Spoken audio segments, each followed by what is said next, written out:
আসসালামু আলাইকুম হগলডিরে আজকে আইসি মোরা চাল ভাজা দিয়ে লাড়ু বানামু সবাই মিললে। তো ফার্স্টে আগে চাল ভাজাগুলো বাইজলে এরপর ব্যালেন্ডার মিহি ওইটা লইছি, মিহিও লাগবে না, আদা বাঙ্গা দিয়ে লইছি, হেলে না ভাল লাগবে খাইতে। হেয়ের লেগে যা যা করা লাগবে প্রথমে আর কি নারিকেলগুলো আর কি ডিপে আসলে হের লেগে খোসাই খোসাই একটু বাইঙ্গের ছেড়ে লইছে।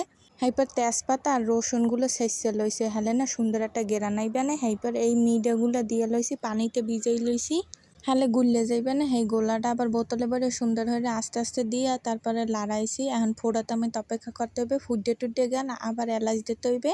এলাচগুলো দিয়ে তারপর চাল ভাজাগুলো সুন্দর করে দিতে হইবে। এখানে 2 সের চাউল আছে, মানে 2 কেজির মতন আছে। তারপরে ওইগুলারে সুন্দর করে দিয়ে লইছে। এখন 3-4 কাপ দিয়ে আস্তে আস্তে সুন্দর লাড়তে হইবে, মিশাইতে হইবে। এরপর যখন মিশিয়ে যাইবে সেইপর আস্তে আস্তে অল্প অল্প করে দিয়ে লইতে হইবে। সেইপর ওই পাতিলে কড়াইটা আর কি ধরে নাই, সেইতে এই বড় একটা পাতিলে লইয়া লইছি।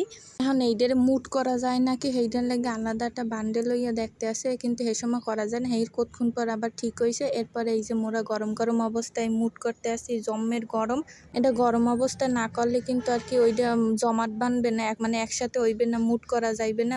সব করতে হবে গরম গরম অবস্থায়। এই যে কি সুন্দর লাড়াই লড়াই গরম বাইরেই যাইতে আছে, মানে দোয়াটা উঠে যাইতেছে। আর এই অবস্থায় হতে হইবে। মুগো আদ্যে খালি পড়ে যাও, হাতের অবস্থা দেখছেন মুগো আন্টিরটা বুঝাই কি আলতা মাইকে থুইছে, এত গরম। তারপরে সবগুলোর মুট টুট করে বানিয়ে টেনে লইছি মুগো পেরে। এই যে শেষ পর্যায়ে। আর ভিডিওটা ভালো লাগলে অবশ্যই লাইক কমেন্ট শেয়ার ফলো করে যাইবেন, আর ইউটিউবতে দেখলে সাবস্ক্রাইব করবেন।